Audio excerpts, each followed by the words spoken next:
একটা ছোট পিঁপড়ে, একটা কামড়, আর শুরু হয়ে গেল ইতিহাসের সবচেয়ে ভয়ঙ্কর যুদ্ধ। একটা কালো পিঁপড়ের রানী শুধু একবার চিনি কামড়েছিল, আর সেই এক কামড়েই সে শুরু করে দিল শতাব্দীর সবচেয়ে বড় যুদ্ধ। তার বাচ্চা জন্ম দেওয়ার গতি এতটাই ভয়ঙ্কর ছিল, পাশের পিঁপড়ে ওরা অবাক হয়ে গেল। মাত্র কয়েকদিনের মধ্যেই তার বিশাল একটা সেনাবাহিনী তৈরি হয়ে গেল। ব্ল্যাক অ্যান্ড কিংডম হয়ে উঠল শক্তিশালী, কিন্তু ওদের এই শক্তি নজর এড়ায়নি। একটা লাল পিঁপড়ে গুপ্তচর সব দেখে ফিরে গেল নিজের কলোনিতে, আর খবরটা পৌঁছে গেল রেড অ্যান্ড কুইনের কাছে। খবর শুনেই সে এক মুহূর্ত দেরি না করে পুরো সেনা প্রস্তুত করে ফেলল এক ভয়ঙ্কর যুদ্ধের জন্য। পরের দিন সকালেই একটা গর্জনের মতো শব্দে সব পিঁপড়ে জেগে উঠল। বাইরে তাকিয়ে দেখে এক বিশাল রেড অ্যান্ড আর্মি তাদের দিকে এগিয়ে আসছে। কিছুক্ষণের মধ্যেই ব্ল্যাক কিংডম চার দিক থেকে ঘিরে ফেলা হলো। তাদের হাতে ছিল ভয়ঙ্কর সব অস্ত্র।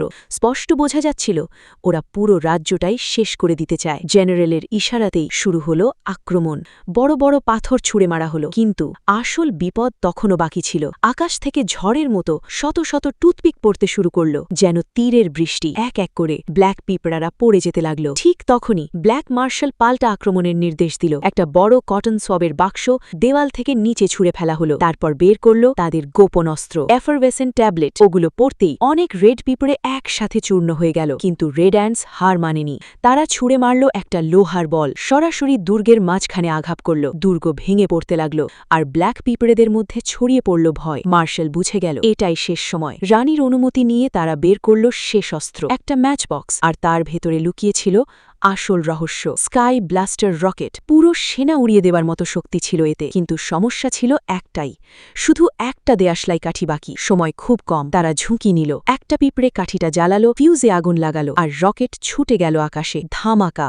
সরাসরি গিয়ে পড়ল রেড আর্মির মধ্যে। এক বিশাল বিস্ফোরণ, আর মুহূর্তেই অর্ধেক সেনা শেষ। তবু রেড জেনারেল হার মানেনি। শেষ সৈন্যদের নিয়ে আরও ভয়ঙ্কর আক্রমণ শুরু করল। চারদিক থেকে আগুন। ব্ল্যাক অ্যান্ডস এখন একেবারে শেষ। ঠিক তখনই একটা ছোট লেডিবাগ মনে করল জঙ্গলে আরেকটা ম্যাচবক্স আছে। সবাই শেষ আশা এখন ওটাই। লেডিবাগ উড়ে গেল একটা কাগজের প্লেনে চড়ে, আর ব্ল্যাক কিংডম দাঁড়িয়ে রইল তার ফেরার অপেক্ষায়, কারণ এখন তাদের বাঁচা মরার ভাগ্য নির্ভর করছে শুধু ওই এক মিশনের ওপর।